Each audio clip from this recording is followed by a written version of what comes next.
자, 반갑습니다. 내 멋대로 고민을 가져와서 상담을 해드리는 내 멋대로 상담소입니다. 오늘은 또 어떤 고민이 와 있는지 한번 보도록 합시다. 제목은 인플레이션 쉽게 설명해 주세요. 물가가 오르는 이유가 뭔가요? 고민 내용이 이게 전부입니다. 되게 짧죠?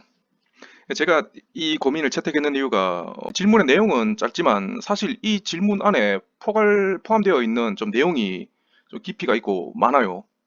예. 그래서 선택을 했는데, 뭐 그렇다고 제가 경제학을 전공하거나 그런 사람은 아니거든요. 저는 이과생입니다. 하지만 뭐 저도 돈을 벌고 사회생활을 하는 사회인으로서 경제에 관심이 있기 때문에 제가 아는 한도에 내에서 좀 답변을 해드리려고 합니다. 예, 내 멋대로 상담소 좀 맨날 가벼운 것 같은 질문만 답변해드리다가 이런 경제에 대한 답변을 해드린다고 하니까 좀 가슴이 웅장해지는데 제가 아는 한 최대한 잘 설명해드리도록 하겠습니다. 자, 일단 인플레이션에 대해서 설명을 해드리자면, 그 전에 일단 화폐, 이 돈에 대해서 좀 아셔야 되거든요. 이 화폐라고 하는 것은 우리가 사용하는 그 신사임당 그려진 그게 5만 원권, 세종대왕 그려진 만 원권, 뭐 이런 게 화폐잖아요. 이거는 국가의 신용을 담보로 한 교환 통화라고 합니다. 이 설명이 좀 어려울 수도 있는데, 일단 우리가 사용하는 화폐는 원화이고 원화의 가치는 이거 국가의 신용을 담보로 한다고 했잖아요. 이게 이제 원화의 가치는 한국은행이 보증을 하거든요.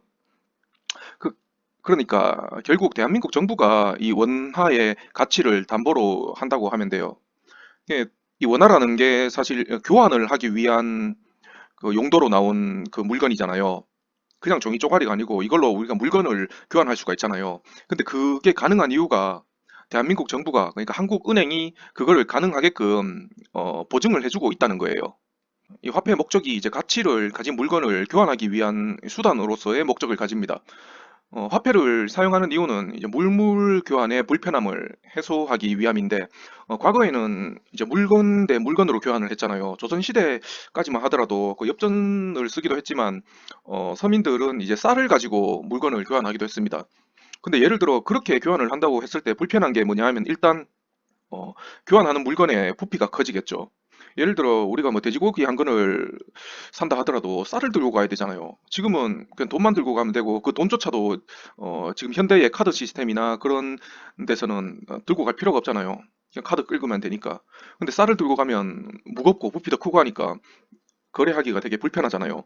게다가 또 물건 대 물건의 교환에서 또 불편한 게 이 교환하는 물건의 가치가 서로 다른 경우에 좀 문제가 생겨요. 예를 들어 내가 만 원짜리 물건을 파는데 상대가 즉 이제 제시하는 물건이 9,500원짜리라고 칩시다. 그럼 나는 내가 500원 손해인데 저 500원짜리 물건 다른 거 없어요라고 상대한테 얘기하면 상대가 그런 건 없는데 내가 한 1,000원짜리 물건이 있어도 500원짜리는 없는데요. 그러면 누구 한 명은 500원을 손해봐야 되는 막 그런 상황이 생기는 거잖아요. 그렇기 때문에 이렇게 딱 금액을 정해놓은 화폐가 있으면 그런 문제가 해결된다는 거죠. 그런데 사실 이 화폐라는 게 그냥 종이 쪼가리잖아요. 그냥 우리가 오랜 시간 동안 돈으로서 이제 가치를 알고 있기 때문에 이건 돈이다라고 믿는 건데 사실 그냥 놓고 보면 종이 쪼가리에 불과해요. 그게 이거를 이해하기 쉽게 생각한다 그러면 우리가 원화를 들고 해외 나가서 뭐 물건을 산다고 칩시다. 그럼 그 살 수 있을까요? 뭐 동남아나 그런 데 가면 뭐 원화도 받아요 하는 데 있겠지만 대부분의 국가에서는 원화를 안 받는단 말이에요. 그렇기 때문에 국내에서 우리끼리 한국인들끼리 거래할 때나 이 원화가 돈인 거지 밖에 나가면 종이 쪼가리예요. 그러니까 한국 내에서 이게 돈으로 쓸 수 있는 거는 아까 말한 대로 국가의 신용이 담보가 되기 때문에 이제 교환 수단으로서의 가치를 갖게 되는 겁니다. 그리고 아까 국제 뭐 그 외국에 나가서 돈 쓰는 얘기 했는데 국가의 신용도가 높을수록 그 국가의 화폐의 신용도도 높습니다. 예를 들어 미국 같은 경우는 전 세계 일장 국가잖아요. 그러니까 미국의 화폐인 이 달러는 전 세계에서 가장 신용도가 높은 화폐입니다. 그러니까 이제 국가 간의 거래 무역을 할 때도 달러로 다 결제하고 받고 하죠. 그러니까 한국의 원화보다 달러가 훨씬 이제 신용도가 높다 이거죠. 그리고 이 화폐라는 거는 이제 각 국가의 이제 중앙은행, 우리나라로 치면 한국은행이 이제 발행을 하고 통제를 합니다. 자, 이제 화폐에 대해서 설명을 해드렸고, 인플레이션에 대해서 설명을 해드릴 건데, 인플레이션이라는 거는 여러분이 아시는 대로 이제 물가가 오르는 현상입니다. 이 물가가 오른다라는 말은 다른 말로 이제 같은 물건을 구매하기 위해서 필요한 화폐의 양이 더 많아지는 겁니다. 예를 들어 올해에 10,000원에 샀던 물건이 내년에 11,000원이 된다 그러면 어, 물가가 10% 상승했는 거잖아요. 그러니까 10% 인플레이션이 적용되었다. 이거인 거죠. 그러니까 상품의 가치에는 변동이 없지만 화폐의 가치가 사실 하락이 했기 때문에 이게 발생하는 겁니다. 이 화폐의 가치가 하락했다라는 개념을 여러분이 좀 언뜻 이해하기가 어려울 수도 있는데, 이거는 그 물건의 양과 희소성의 개념에서 좀 설명을 해드릴게요. 세상에 하나밖에 없는 다이아몬드가 있어요. 그거를 님이 이제 여러분이 가지고 있다고 칩시다. 그러면 그 다이아몬드는 진짜 아주 비싼 값에 팔 수 있을 거예요. 부르는 게 값일 수도 있죠. 그런데 반면에 그 다이아몬드를 님 혼자뿐만 아니라 우리나라 전 국민의 한 50%가 가지고 있다고 칩시다. 한 2,500만 개 이래 되는 거잖아요. 그렇게 되면 뭐 옆집에도 있고 다 있는데 그게 비싼 가치에 거래가 되겠어요? 아니겠죠. 그냥 돌덩이랑 다를 게 없을 거잖아요. 그렇기 때문에 이 통상적으로 물건의 가치는 희소성에 비례하는 경향이 있습니다. 그러니까 화폐도 우리가 그 사용하는 이 돈도 양이 많아질수록 가치는 떨어지게 됩니다. 똑같이. 뭔 말인지 아시겠죠? 예를 들자면 1980년대에 짜장면 한 그릇 가격이 500원 정도 했습니다. 실제 그렇습니다. 믿기지 않겠지만. 그리고 현재 2023년에 짜장면 한 그릇 가격은 대충 한 6,000원 정도 합니다. 이게 제가 사는 대구 기준인데, 음, 짜장면의 가격이 불과 한 43년 사이에 12배 상승했잖아요. 그럼 이 짜장면의 가치가 12배 상승한 걸까요? 짜장면 한 그릇 시키면 양이 이제 80년대 시켰던 짜장면보다 12배 많은 양으로 주거나 아니면 12배 맛있어졌거나 뭐 그럴까요? 약간의 차이는 있겠지만 사실 크게 차이는 없다고 보거든요. 그러니까 짜장면의 가치는 별로 달라진 게 없는데 그 짜장면을 구입하는데 사용되는 그 화폐의 가치가 12배 하락했다라고 그렇게 이해하셔야 됩니다. 자, 여기까지 이해하셨다고 생각하고, 그러니까 화폐의 가치 하락, 즉 이제 물가의 상승은 그 상품마다 다 다르게 발생합니다.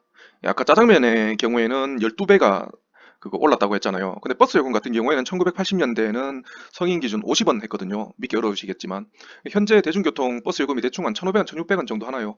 그럼 이거는 한 몇 배인가요? 30배인가요? 그러니까 짜장면은 12배 오른 것에 비해 대중교통 요금은 30배. 그러니까 서로 같은 기간 동안 올랐는 그 비율이 다르잖아요. 그러니까 물가가 전년 대비 예를 들어 10% 상승했다고 해서 시중에 판매되는 모든 상품이 10% 상승하는 건 아니에요. 서로 각각 상이하게 상승을 했을 겁니다. 자, 그럼 여기서 이제 나오는 게 인플레이션율이라는 개념인데 이게 다른 말로 소비자 물가 지수, 좀 더 유식한 말로 CPI라고 하거든요. 음, 물가가 이제 매년 몇 프로씩 오르는지 이 물가 상승을 통계로 나타낸 수치라고 보시면 됩니다.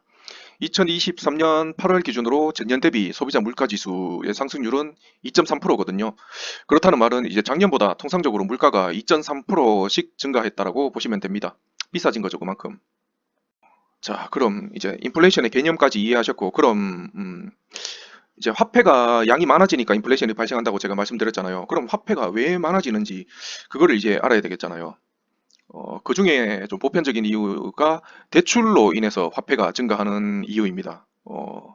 기본적으로 이제 시중에 발행되어 있는 화폐는 시장에서 이제 교환을 통해서 순환이 되게 됩니다. 이 시장이라는 게 재래시장, 전통시장 그런 걸 얘기하는 게 아니고 물건을 이제 구입하고 교환하는 그런 플랫폼, 그런 시스템 전체를 그냥 시장이라고 합니다. 그러니까 물건을 사고 팔면서 이제 화폐가 순환을 하게 되는 거죠. 그런데 이제 대출이란 게 있잖아요. 은행에서 개인이라든가 아니면 기업에다가 대출을 해준다 그러면 그 대출 금액만큼 시장에 새로운 화폐가 풀리는 거예요. 은행에서 내가 예를 들어 은행에다가 1억을 대출을 받잖아요. 그럼 은행에서 그냥 내 계좌에다가 1억을 꽂아주잖아요. 하면 없던 1억이 생긴 거예요. 그러니까 대출이 빚이잖아요. 그럼 빚이 화폐 발행의 역할을 합니다. 자, 여기서 점점 어려워지는데 여기서 또 지급 준비율이라는 개념을 또 얘기를 해야 되는데 이게 뭐냐면 은행이 고객의 예금 인출을 대비해서 고객이 은행에다가 돈을 예치하잖아요. 예금을 하잖아요. 근데 그걸 돈을 다시 찾을 수 있잖아요. 그게 예금 인출이잖아요. 그 예금 인출을 대비해 가지고 그 고객이 예치한 예금액의 일정 부분을 그 중앙은행, 그러니까 우리나라 같으면 한국은행에다가 적립을 해야 되는 비율인 거예요. 다시 쉽게 설명하면 예를 들어 내가 은행에다가 10억을 예를 들어 예치를 하잖아요. 그럼 은행은 그 10억 중에 일부를 중앙은행에다가 또 예치를 해야 되는 거예요. 예. 그 예치해야 되는 그 비율, 예를 들어 10억 중에 1억을 중앙은행에 예치한다 그러면 지급 준비율은 10%가 되는 거예요. 무슨 말인지 아시겠죠? 한국의 법정 지급 준비율은 7%라고 하거든요. 근데 실제로 은행이 7%보다는 좀 더 여유 있게 가지고 있어요. 그러니까 대충 한 10% 정도로 생각합시다. 그러니까 예치금이 총 100억이라고 치면 지급 준비율 10% 적용하면 지급 준비 금액은 총 10억이 되는 겁니다. 자, 여기까지 이해하셨다가 치고 자, 그럼 예치금이 있으면 그 예치금을 기반으로 은행은 대출을 하게 되는데 그 금액에 대해서 또 얘기해 봅시다. 자, 그럼 지급 준비율 10% 기준에서 예를 들어 은행에 10억이 예치되어 있다고 칩시다. 그럼 10억에서 지급 준비율 10%라고 했잖아요. 그 지급 준비율이라는 게 인출을 대비한 금액이니까 10억 중에서 한 1억이 이제 인출을 대비해서 가지고 있어야 되는 돈이잖아요. 근데 은행에 아까 10억이 예치되어 있다고 했잖아요. 근데 어, 은행이 굳이 1억, 10억을 이미 가지고 있기 때문에 은행은 10억을 갖고 있으면 이 10억을 예를 들어 10%라고 그 기준을 딱 잡아버리잖아요. 그럼 은행은 90%를 사실 대출로 쓸 수가 굴려도 되는 돈이 되는 거예요. 어차피 인출하는 금액은 10%밖에 안 되는데 자, 10억을 내가 가지고 있어요. 그럼 10억을 찾아간다라고 찾아가기 위해서 내가 10억을 가지고 있다 그러면 나머지 90억은 굴려도 되겠다라고 생각할 수 있는 거예요. 이게 좀 이해하기 힘들 건데 아니 90억이 어디서 났어라고 이렇게 생각할 수도 있겠는데 제가 말씀드렸잖아요. 은행은 그러니까 10%만 들고 있으면 된다고 했잖아요. 그러면 10억을 들고 있다라는 말은 100억의 10%가 10억이잖아요. 그럼 나는 10%만 들고 있는 이 금액이 10억이잖아요. 그러니까 10%를 제외한 나머지 90%, 그러니까 10억에 90%, 10억이 10%니까 90%에 해당하는 금액은 90억이 되잖아요. 예. 뭔 말인지 아시겠어요? 1대 9라고 생각하세요. 내가 가지고 있어야 되는 돈의 비율은 1, 내가 굴려도 되는 돈의 비율은 9, 내가 10억을 가지고 있으면 굴려도 되는 비율은 곱하기 9배니까 90억. 이해되셨나요? 그러니까 예치금 10억은 지급 준비율 10%랑 동일하다. 그러니까 나머지 90%, 90억의 대출을 해줄 수 있다. 그러니까 이자 장사 개꿀인 거죠. 이게 왜 가능하냐 하면 지금 현재의 시스템에서 대출이 그거 지폐로 소비자한테 주는 게 아니잖아요. 대출하는 사람한테 돈 세 가지고 그 돈 묶음, 돈 따발로 주는 게 아니잖아요. 그 계좌의 숫자로만 찍으면 되기 때문에 이게 가능한 거예요. 자, 복잡하지만 이해하셨을 거라 생각합니다. 자, 그럼 은행은 이제 예금자에게 이자를 주잖아요. 근데 예금자 예를 들어 10억을 예금한 사람한테는 10억에 대한 이자만 주지만 나는 90억을 굴릴 수가 있잖아요. 은행은 90억으로 대출을 해줄 수 있기 때문에 예금을 기반으로 몇 배의 대출을 9배의 대출을 굴리는 거예요. 그렇기 때문에 대출 이자 수익이 훨씬 많은 거예요. 이게 은행의 돈 장사예요. 그리고 이렇게 9배의 대출로 늘어난 화폐에 의해서 화폐의 가치가 떨어지는 거예요. 예, 이렇게 인플레이션이 발생합니다. 자, 그런데 은행이 예금액의 9배나 대출을 해준다 했잖아요. 근데 왜 인플레이션은 아까 2023년 기준으로 2.3%밖에 안 된다고 했잖아요. 왜 2.3%밖에 안 될까요? 9배나 대출을 해주는데. 왜냐하면 대출을 또 누군가는 이자까지 보태가지고 갚잖아요. 빌려주는 것도 있으면 갚는 것도 있기 때문에 인플레이션율이 그렇게 말도 안 되게 막 90배씩, 90%씩 그렇게 안 되는 겁니다. 예. 그리고 지금까지 대출 좀 어려웠지만 이해하셨을 거라 생각하고 그 외에도 돈이 늘어나는 게 매나 이 채권이라는 게 있는데 채권도 매나 대출 같은 거예요.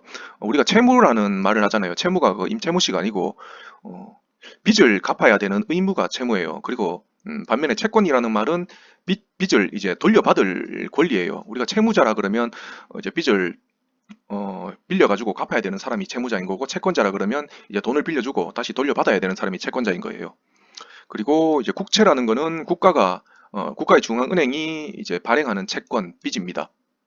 국가도 보통 채권 같은 거 이거 한국은행을 통해서 발행하거든요. 그 예산이 필요할 때 그렇게 합니다. 그리고 이제 기업채라는 게 있는데 이제 기업이 사업을 하는데 자금 조달을 위해서 발행하는 그 빚 채권이 기업채입니다. 이런 식으로도 뭐 돈이 늘어나거든요. 자, 그럼 지금까지 인플레이션이 뭐고 인플레이션이 왜 발생하는지 배웠잖아요.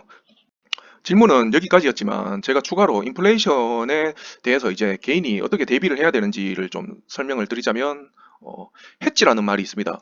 우리가 뭐 인플레이션에 해지를 한다 뭐 이런 말을 경제에서 쓰는데 이거는 이제 자산의 가치가 변동하는 것에 대비를 하는 행위를 우리가 해지한다라고 하거든요. 어, 물가가 계속 오르잖아요. 화폐 가치는 떨어지잖아요. 근데 거기에 대고 가만히 있으면 상대적으로 내가 갖고 있는 재산의 가치가 떨어지니까 상대적으로 빈곤해지잖아요. 그래서 우리는 해지를 하려고 합니다. 그 해지를 하는 이제 방식, 인플레이션에 대비하는 방법에는 뭐가 있냐면 첫 번째로는 소득을 늘리는 방법입니다. 소득 증대. 인플레이션율이 이제 2.3%라고 했잖아요. 그럼 작년보다 그 소득이 내가 2.3% 이상 증가되면 인플레이션의 해지가 된 겁니다. 그리고 또 저축 방식이 있습니다. 저축도 이제 금리 이자가 있잖아요. 그렇기 때문에 해지 용도로 되는데 어, 은행의 이제 저축 금리 예금의 이자가 인플레이션율보다 높으면 이제 해지가 되는 겁니다. 현재 지금 시중은행의 정기 예금의 금리가 한 4% 정도 되거든요. 그럼 예금으로 해지가 쌉 가능한 거죠. 2.3% 넘으니까. 그렇잖아요.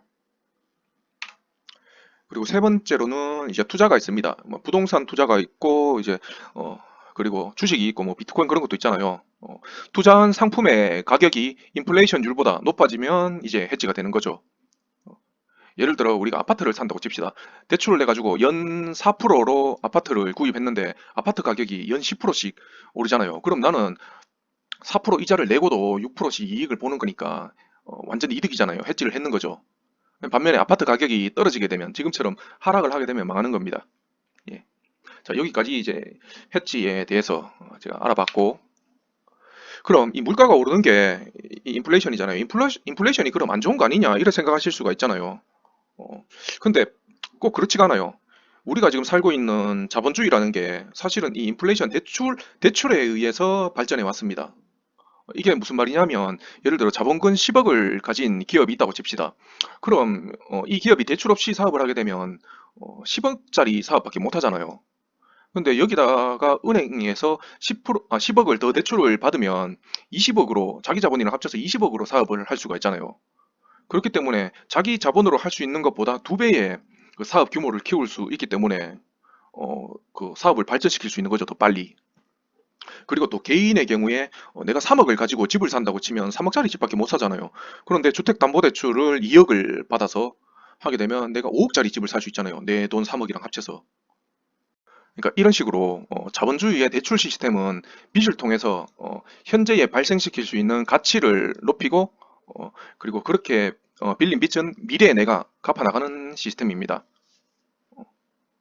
그러니까 내가 가지고 있는 돈으로 할 수 있는 가치가 1이라 그러면 거기다가 내가 또 1의 대출을 받으면 2, 그 합쳐서 2가 되잖아요. 그럼 나는 현재 1의 돈을 가지고 2의 가치를 만들 수 있는 게 대출이잖아요.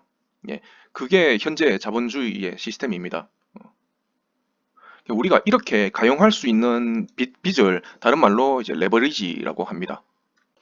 그러니까 정리하자면 인플레이션이라는 거는 화폐가 양이 많아져서 가치가 떨어지는 것을 얘기하는데 그 화폐가 많아지는 이유 중에 가장 대표적인 게 은행의 대출을 통해서 화폐가 많아지기 때문입니다. 그리고 그 대출로 인한 인플레이션이 무조건 나쁜 거냐? 그렇지가 않다 이거죠. 기업이든 개인이든 능력은 있는데 돈이 없어서 뭔가 가치를 최대한 발현을 못하는 상황이 있잖아요. 그럴 경우에 내가 가지고 있는 자금뿐만 아니라 대출 레버리지를 땡겨 와가지고 자본금을 늘리게 되면 내가 그 더 많은 능력을 발휘할 수 있다 이거죠. 그러니까 자본주의 경제 시스템에서 이 대출 레버리지가 있기 때문에 우리가 좀 더 빨리 문명이 발전할 수 있었다고 그렇게 생각하시면 됩니다. 어쨌든 오늘은 좀 어려운 내용이었는데 뭐 최대한 제가 아는 한도 내에서 설명을 드렸습니다. 많은 분들에게 도움이 되셨으면 좋겠습니다. 감사합니다.